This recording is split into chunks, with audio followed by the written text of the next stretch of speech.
Welcome into Callaway Live. We have a very chatty two guests, I guess, today. Gil Hanse, noted course architect. You know this guy. He's a Callaway Live, pretty much usual suspect now. Jeff Shackelford, welcome. So this is how this is going to work.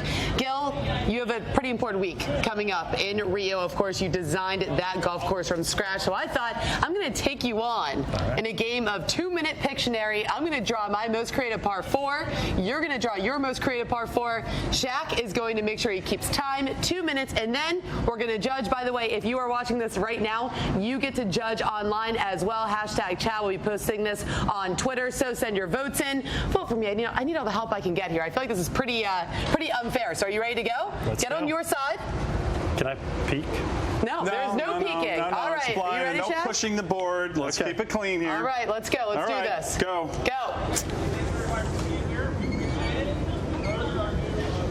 I don't even really know. I think I failed to mention I'm not a great artist.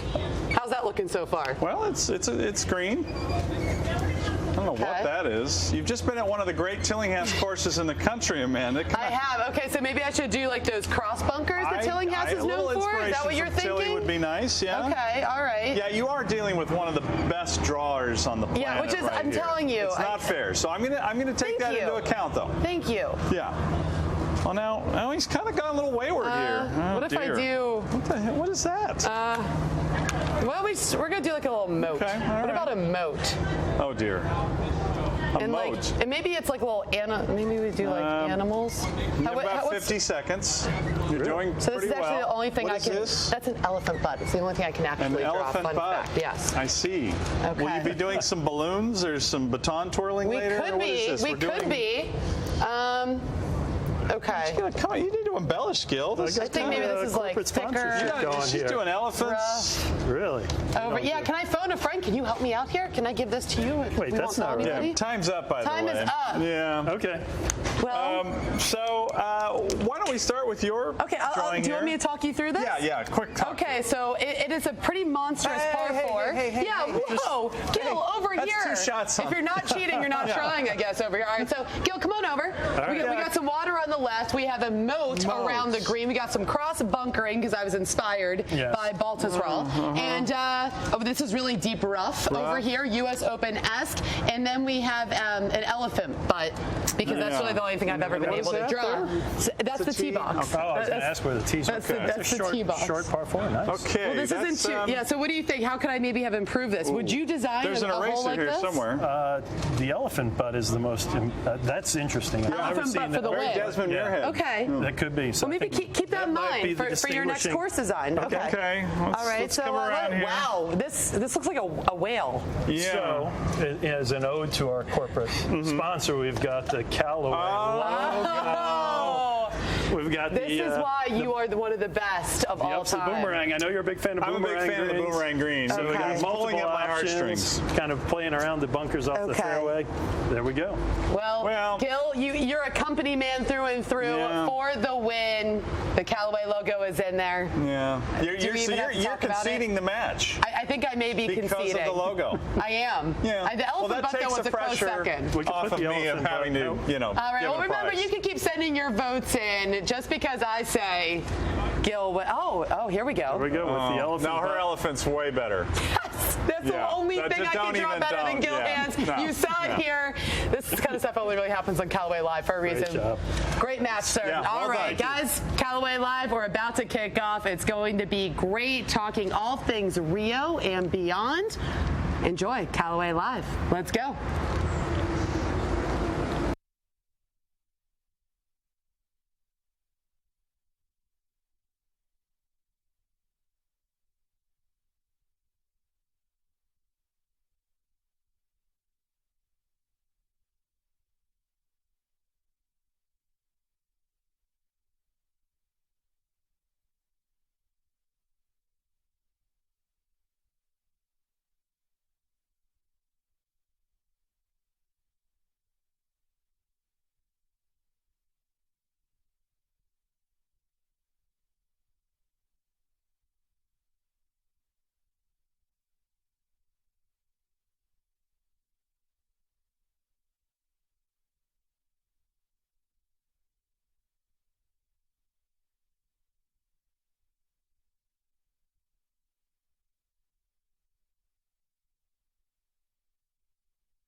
Gil, we're so excited to have you on Callaway Live tonight. You know, we've been trying for more than a year to get an architect on the show, and to get a world-class architect like you is beyond our wildest dreams, and we can't thank you enough for being here. You know, I've watched a few of your episodes, and has Jeff Shackelford been on a couple times? The podcast guy? Yeah. The angry blogger? That guy, he's no architect. Was he wears loafers out there when he's designing a golf course or He doesn't whatever? like to get dirty, but he's pretty good at... Oh, hey, Jeff. Hey, Harry, how you doing? Good to see you again, buddy. Yeah, it's great to be back. How's all the work been going on with Gil up at L.A.? Just great. How things going here with Callaway Good. Hey, Live? look, great. Look, I got your Shack House hat here. Thanks for sending that.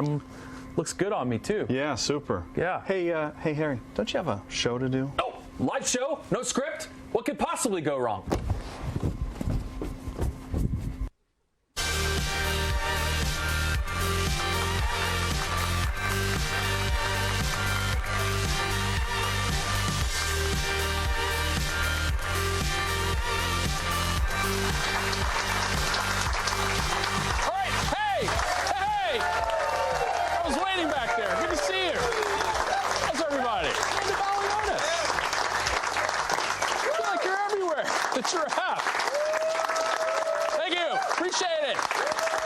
Everyone, I really appreciate that. It's so nice of you. It's so nice and dripping with sincerity. I appreciated that. I'm Harry Arnett. This is Callaway Live, and we're back. This is like, what are we calling this? Like Pod 3? August Block? Yeah. The August Block? Yeah. That's the best we can come up with? It's a working title. The same passion we give to naming our products. This is the August... Oh, yeah, all the guys went, oh, that's lame. Yeah, we've had some good ones. Who came up with OptiForce? Anyone? I think I did. Sorry about that. August Block, and I feel like you've been everywhere, Amanda. I feel like I've been everywhere. I was about to say Amanda Balionis from TNT, but she's actually a Callaway employee, so from Callaway. And we got a good August Block coming up. Amazing. You were going August over Block. the list a little bit earlier. I was shocked at some of these names that we've been able to get. Yeah, how about this one for all you football fans out there? August 9th, Rich Eisen is going to be in the house, huh? Yeah. I mean, I watch the show all the time, so it's going to be really cool to have him on. I also liked how you said in the house. That sounded very hip. Yeah, well, it's the whole millennial thing. We're trying to target younger audience, Absolutely, all that. Okay. yes. August 16th, speaking of a younger audience, Jamie Sadlowski is going to be here, and he has a huge announcement to make. It's only going to be made here on Callaway Live, so that'll be great, right? Next week. August 23rd. I know New Barth is really excited for this one. Seamus Golf is going to be here. Akbar and Megan. Yeah. And what does Jeff tell me? He goes, they have some pretty sweet bottle openers that apparently are going to decorate this bar. Yeah, I was wondering why our bottles have never been opened, and now I know why. We've never had an opener. So that's good. So, we had to invite guests on here to bring a bottle opener. So multiple people told me when I was writing my notes for this, our next guest coming on August 24th is going to be the most we've ever seen Harry Arnett fangirl out. Like, I may have to take over because I don't know if you're going to be able to handle it. Four-time Cy Young Award winner, Greg Maddux, huh? Yeah. I mean, how many autographs do you think you get from him? I am going to need serious help because I'm just going to be leg humping that entire show. And now we've used the term leg humping. So what could really go wrong? We can edit that one out later. Let's wrap this part up. August 30th. Yeah, there are children in the front row. Now Dad's going to have to answer some awkward questions. Don't use that phrase at home. August 30th. Herm Edwards. Oh. Yeah. So play to win the game. So I'm going to have him break down all things Steelers and why the Steelers can be the best team in the world, I think. And I know there's a couple of other special guests we're working on as well for this August block. August block may be more like Septaugust block. Did you see what I did there, Landon? Septaugust. It's a new month. Things are so good at Callaway, we can jam months together. You like that naming? Do you like OptiForce as a name? Yeah, me too. So, and you know what the August 2nd episode of Callaway Live is, do you not? That's tonight. Yeah, I was going to say, let's go. He's here, so if you guys don't know who you're here for, now, this was a different kind of show because you guys know that one of the things about this show that is not that well kept a secret is this show only exists, really, for me and Amanda and the crew to meet the people that we idolize in golf. That's the only reason. So when Gil comes out, do not tell him that's why he's here.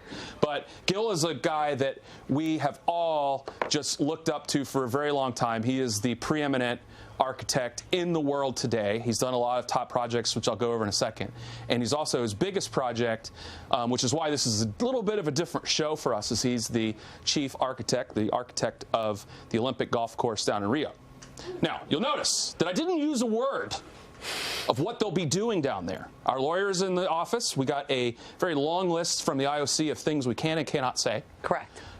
And so we're not allowed to talk about anything about what is happening in Rio de Janeiro, Brazil, coming up next week. We're not allowed to, but we can talk about the Olympic Golf Club. There's also something you guys don't know, is we got a list of things that we're not allowed to talk about with Gil as well, not from the IOC, but from Gil, of when he was down there. We'll talk about this in a minute, but these are Gil in Brazil, 5 things that Gil won't talk about.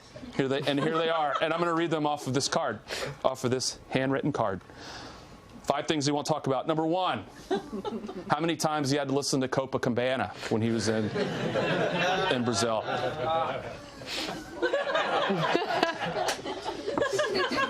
We need a laugh track for this show.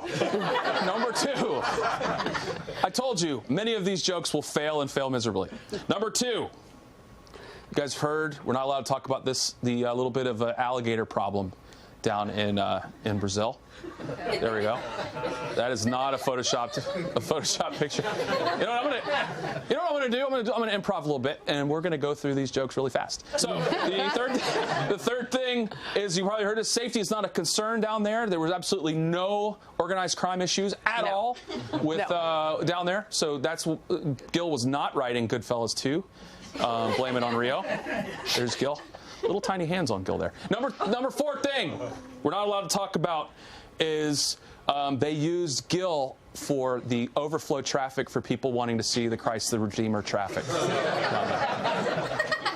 So if you hear people coming back from Rio and they're like, it wasn't as impressive as I thought, it's because they saw Gil. And Gil actually climbed to the top of Christ the Redeemer. There he is. Using, it looks like a selfie stick of some sort, Amanda? A man of many talents, yes. And then I was talking to Nate in the control room, and he was telling me, have you heard about the Zika thing down there? No. Mark, have you heard about the Zika thing? I most certainly have. You have? Yeah. Apparently there's this Zika thing down there, and we're not allowed to talk about that either. So we will not talk about Zika or what it took to get the golf course constructed. They're going to laugh and say, you're making fun of us. How about that last 5 jokes that you told? So what we'll do, here's what we're going to do. I'm going to improvise a little bit more, Amanda. Okay. When we get right back, we're going to talk to Gil Hanse right here on Callaway Live.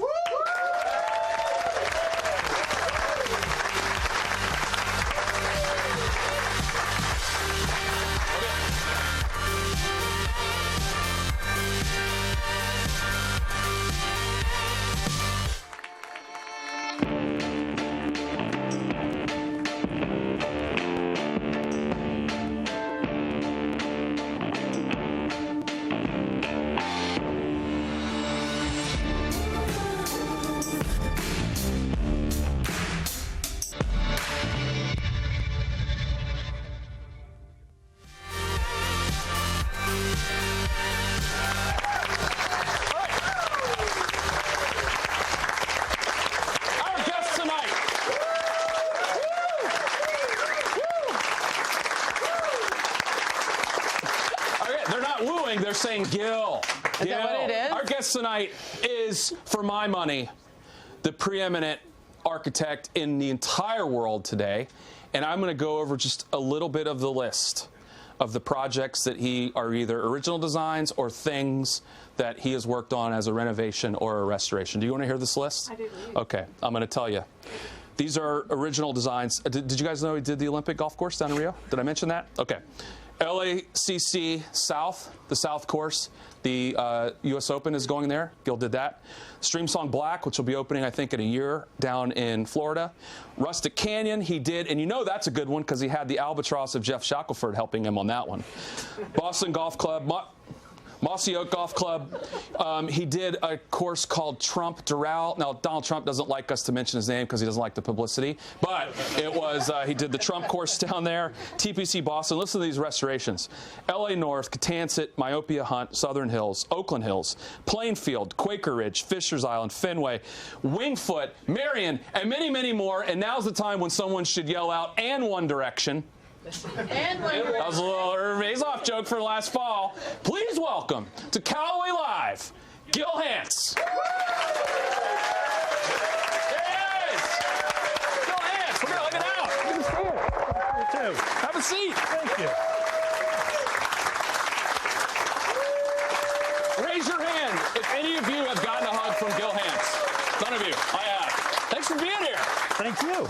I'm especially grateful that you're here because when you were going over your schedule, where do you have time to fit in anything? You are all over the world, my friend. Well, it was a flight from Philly last night. Got in today, had a great time. Had a lot of fun testing, all that sort of stuff. And then red eye back.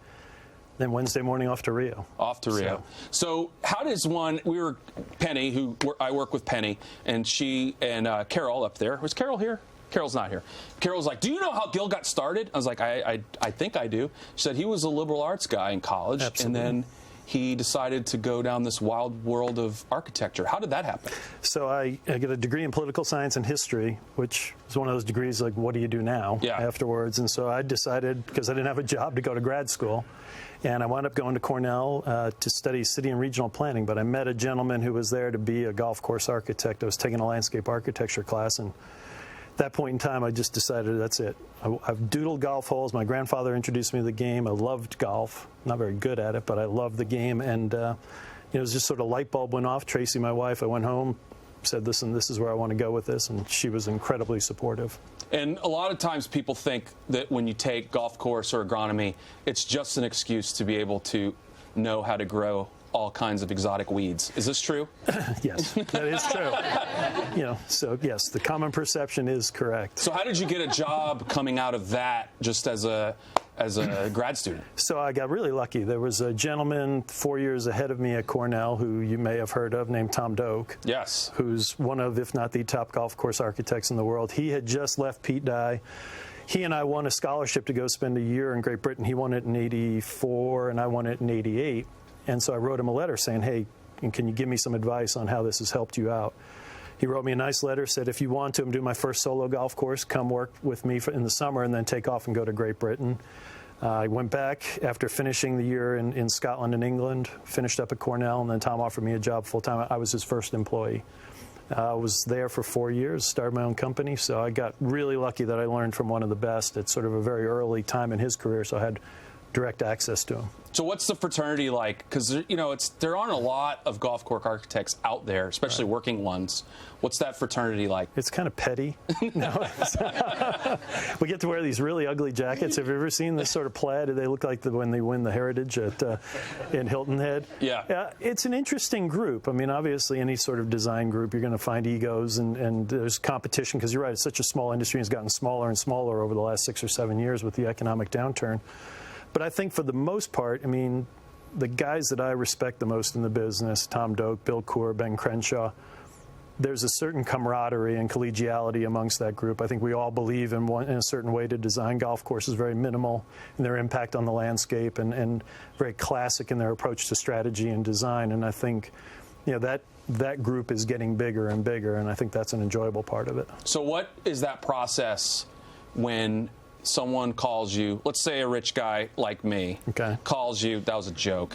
So if a guy like me calls you and I say, I've got $100 to spend on a golf course. I'm guessing that wouldn't get me very far. But if I called you, I have a piece of property. Tell us a little bit about how that process goes down from the beginning to when balls are in the air. So, I mean, from Jim Wagner, my partner, and I have been working together for over 20 years, is sort of the two very simple criteria. Does the site give us the opportunity to do something exceptional? Is the ground good enough? Is the owner good enough? Can we build something potentially great? And then two, are we going to have fun doing it? Because if you're not having fun what you do, if you're dreading going to work every single day, you're never going to produce anything good. And especially as invested as we get in the golf courses, I mean, I still sit on a bulldozer and shape. That's my favorite part of the job. We're there an awful lot. And so I think that if the answer to both those criteria are yes, then we go, we visit the site, we kind of what we call catalog it. We look, we say, all right, that's a great green site, great stone wall, nice tree, blah, blah, blah. Then we come back with nice tree. Maybe one, just one. And then we get to a point where we're laying out the golf course, getting the routing set. Then you go through permitting. You've got to get approvals to build it. And then it can be anywhere from sort of a year to 2 years construction, and then 6 months to a year of growing. So if you called me tomorrow, you'd probably be looking at playing golf on your golf course in about 2.5, 3 years. Oh, Arnett National, I cannot wait. And when you're at a site, where does art meet science as far as seeing where a hole would be, or do you start with anything in mind as you kind of build the routing? No, it's really just maximizing the natural advantages of the site and just trying to find good green sites, good tee sites. Ultimately, you've got to get everything back to a clubhouse. You've got to start and finish in different places. So if a clubhouse site hasn't been selected, then we'll try and do our best to figure out how can this golf course flow through this landscape and make sense to come back and finish at a certain spot. So I think that's really the critical part you're looking for is, okay, where is that clubhouse site going to be? The best owners don't ask you to maximize the clubhouse site. They ask you to maximize the golf course, and then the clubhouse will just kind of find its own place in time. That's how we started. And have you ever gone to, you don't have to name names, but if you did, that'd be cool. Have you ever gone to a site, gotten a call to come look at something, and you walked away from it because it didn't match the two issues? You did? Yeah. And so that typically is just Jeff Shackelford. Yeah, exactly. Anything that Jeff touches. No, he's been great. We've really enjoyed most of all the stuff we've done with him out here in California has been terrific. Yeah, there've been a few. I mean, you get to a point where we're very fortunate right now. We've got a lot of opportunities, and you mentioned a number of renovation restoration projects as well as new golf course projects. So we're having to be very careful. I remember a conversation I had with Ben Crenshaw, like 1988, first time I ever met him, and he and Bill Coore were just getting going. And he said, the hardest thing is to stay small. Because in this business, you're going to commit to, 3 or 4 projects, knowing that the natural attrition rate is going to be, maybe 1 or 2 of them will actually happen. But what happens if all 4 of them get going? And how do you balance all of that within the business frame that you've made for the resources you have, the talented guys you can put towards a project, and the amount of time that I personally want to spend on site? So I think that's the juggling act that we've gotten into, and I think with the Olympic golf course and getting that commission, it's kind of put us name recognition-wise into a different group. And I know it's an amazingly fortunate place to be, but we have to be really kind of careful in how we weigh those opportunities. Because you don't like to outsource much, do you? I mean, you don't have separate crews that you send out, you'll see a property, draw it up, and you never see it again until you're cutting the ribbon, right? Yeah, no. We've got a group of guys we call it Caveman Construction. So the cavemen follow us around the world. They're generally guys in their early to mid-20s to early 30s. Every one of them, is single at this point in time. So they can just kind of pick up at a drop of a hat. And driving a bulldozer around a golf course isn't a great way to meet women? Is that what you're saying? No, occasionally not. Except if they're in the excavator. We've caught a number of them on Tinder. They just kind of sit and you kind of look over and they're like, come on, get back to work. You can notice those Hans-designed golf courses when the Tinder guys, because the bunkers usually have a long stretch of bulldozed material. But have you ever played one of those, Amanda, that has the long...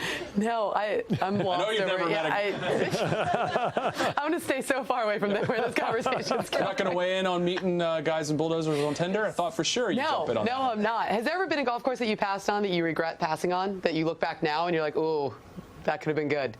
No. No, final answer. Thanks for at least pretending to think about it. I did. So speaking of guys and bulldozers, I think I know why you feel like guys may be a little bit more attractive in bulldozers, because it turns out Harry has a hidden talent of driving heavy machinery. We're all very scared, I know, this concept in the room. So check out Harry finally having the perfect audience to show off his hidden talent. All right, one of the things I love about you, Gil, is you're not one of these hands-off guys. You don't see like, oh, it's a Gil Hanse signature design, or oh, there's a picture of you holding the shovel, and then we know you're never there again. You're in it, man. You're like in the bulldozer, getting your hands dirty, and I like to think that I'm a little bit like that around my team too. Yeah, you're not dressed for the part. You look more like the guys that sell us the equipment than the guys that run it. Most of the guys that run it are a little rugged, real manly. You got beards, and kind of tough guys. Total different line of work. This is the standard issue uniform of a marketing professional. So I'm a little hands-on myself, but I thought I know you're out doing all kinds of projects. You just did LA up the street from us. You're also doing a thing in Savannah, and I thought I'd love to be on your crew someday if you could squeeze me in. Well, Harry, our guys have got a lot of training. They're really talented. They spend a lot of time on equipment, so I think we'd have to put you through some kind of test to see if you can operate, because that's critical. Well, no sweat. As luck would have it, my team chipped in and got me this Bobcat over here for my birthday. So why don't I show you what I've been learning since knowing you were going to be here? Looking forward to it. Let's see it. Let's go. All right, check this out, Gil. This is a lot of lessons, and I think what you're going to find is I'm a guy that knows how to move my way around a Bobcat. Prepare to be amazed, my friend.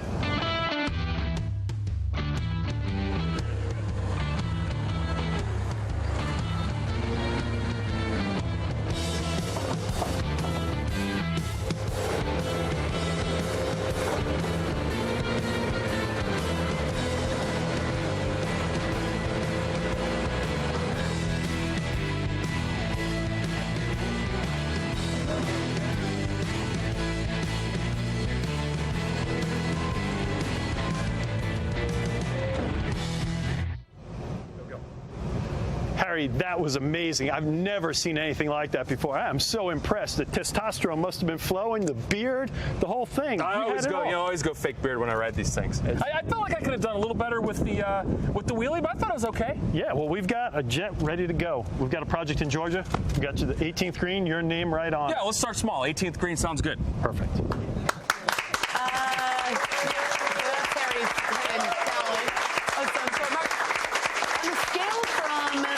Grade from A to F, how would you grade Tyler Sheen's job at getting a good stunt double for Harry, a very similar stunt double? Well, I've noticed that Harry's actually pretty short for a television host. I just thought he had lifts in his shoes. So A, I think you completely skirted the issue. It's spot on. Okay, well, I'm going F. I think Tyler did a terrible job. Harry spent a lot of hours in the gym. Looked anything like you. Thank you very much. Hair, the lift in the shoe is about to go up right your rear end, my friend. I was thinking the same thing. Like, they got Gil and Carlos, and they made me look 4 feet tall, because Gil's a tall guy, Carlos is a tall, strapping guy with the beard, and they have dumpy me. Every angle I looked at, I was fatter than the next Dumpy, angle. or did you mean strapping? Mark, you're on thin ice, my friend. But so, I thought I had some skills there, don't you think? Yeah, mad skills. What was that whole RFP process like? I know this is taking you back, and you've been probably asked this a million times, but what was the process like when you got involved in designing the golf course? So we actually had to refer to the golf course as the OGC because we couldn't say that word that you're talking about. So OGC. That's cool. Is what we go with. Original Gangster Club. Something I like that. Yeah. So we, the process was interesting. I mean, there were a number of architects who threw their hat in the ring. They narrowed it down to 8, and we were one of those finalists. And every single one of us had to submit a full design. Grading plans, drainage plans, irrigation, I mean, basically the full packet to go ahead and turn over, and they could have built a golf course from any of the 8 of us. The day of the presentation, about 2 days prior, I had lost my passport. I couldn't find it. I was tearing my house apart, going nuts. Wound up having to go up to New York City first thing in the morning, get a new passport, then had to get a visa. So I wind up showing up in Rio an hour and a half before the presentation. Get to the hotel, choke down a sandwich, drink a Coke, get over to the presentation, and Amy Alcott, who was our design consultant, and Owen Larkin, who is our environmental consultant, were doing this presentation. And I get all set up, and I look down, and on the name card, they didn't have my name spelled right. It said Gil Hansen from Hans Golf Course Design, and I just thought, oh, this is just a nightmare, this whole thing. Not the first guy to go to Rio with an alias. That's true. Yeah. That is true. So we go through the entire deal. I felt like we nailed it. I couldn't be nervous because I was just trying to get there. And at the very end, I kind of slid the card out because I didn't want anybody to get yelled at for getting my name wrong, and I took it. And then my kids and my wife had it framed, and they put it up in the office, and they said, if your head ever gets too big, they didn't even know your name when you went down there to do this. Gil Hansen. Were you, now, it was sort of a who's who of architects in the world. Were you a little intimidated going into that, or were you just put out your best effort and see what happens? That was it. I think the way that Jim and I approached it, and Jeff Shackelford helped us out on the design as well, was just to really look at, hey, we know we can't compete with these guys from a name recognition standpoint. We just have to take this opportunity and tell them what we believe about golf course architecture, introduce them to ourselves, our whole thought process, our methodology. And if it's not good enough, fine. We didn't want to change the way we approach golf course design because for whatever reason we had success to that point in time, to just go totally against that wouldn't have made any sense as far as the presentation was concerned. So I felt like this 45 minutes we had was an opportunity to just stand up there and give our little sort of dissertation on golf course architecture, not a dissertation on Gil Hanse or Hanse golf course design or Amy Alcott. Just say, this is what we believe. If this is good enough for you, we think we can handle this project and we think we can handle this site. And at the very end, we threw in the kicker, which was, listen, I'll move down there with my wife and our daughter, youngest daughter, Kaylee, and we'll spend a year down here working on building this golf course. We thought we were going to get a year in. We got 7 months, and basically we'd not built like 1 or 2 holes. And at that point, we kind of looked at each other and said, let's go home. I'll commute. But I think that commitment to being down there as much as I was, I think over 280 days during the process is really what got us the bid. And what'd you think of the property when you really started to get involved in it? And you never even asked me to drive around the bulldozer out there. So no, I called you, but you never returned the call. No, I know. You didn't know who I was. Carlos wasn't around to help me go do it. Who's this guy? I don't know who he is. Gil Hansen. Who the heck is that? Yeah, it was one of those things where part of the site was great. Part of it was an abandoned sand quarry with a bunch of stuff that had been dumped out there, concrete and tires. And then the lower section was beautiful, natural kind of preserve area. So we had 3 distinct sections of the site we had to work with. We felt like we could maximize the upper section. That's why the finishing and starting holes are there. The middle section, more for a change of direction, kind of work your way through the lower section. And then 13, 14, and half of 15 are in that really pristine, beautiful section, which we think will be a nice lead into the final holes. At any point when you were in this process, how many times did you have to ask yourself, oh, my God, what'd I get myself into? Almost every day for a while. Yeah, it was one of those things where the saving grace was that they never asked us to change the design. I mean, the process, all the sort of stuff that was going on outside, the land dispute, the environmental disputes, we knew there was nothing we could do about that. We couldn't control it, so we just focused on the task at hand. The stuff that was most frustrating to us were the things that we thought we should be able to control. We know how to build a golf course, let us do it. For various reasons, that didn't come through. But if the combination of the inefficiency of the build had fallen in place with, hey, you can't do that or change this design or do that, then I think it would have been time to go home. Yeah, and probably it ended up being a blessing in disguise that they went with you guys, because you guys were probably a lot more flexible maybe than some of the bigger outfits, I would guess. Yeah, I've heard a few people say that about us. Somebody say he has a placid demeanor, so he was probably the right person to do this. Yeah, and the guys, you know, while it was difficult on site, we had a great house we stayed in. We had a lot of fun. You know, it was there were enjoyable aspects of it.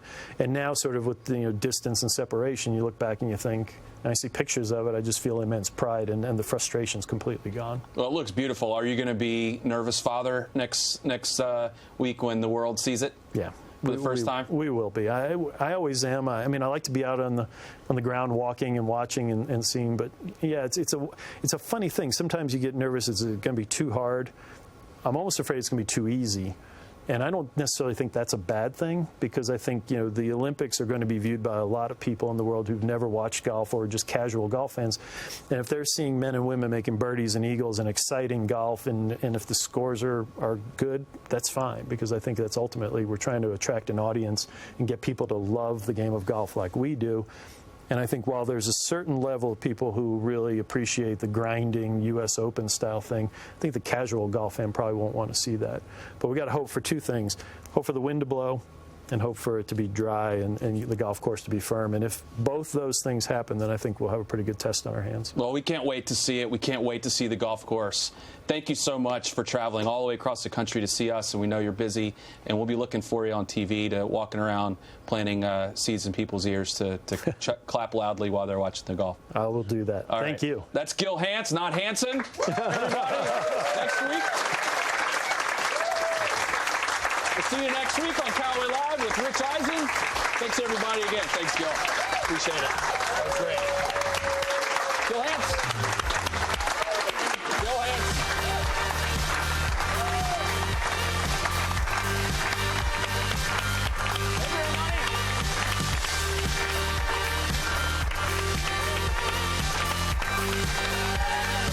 Stand it.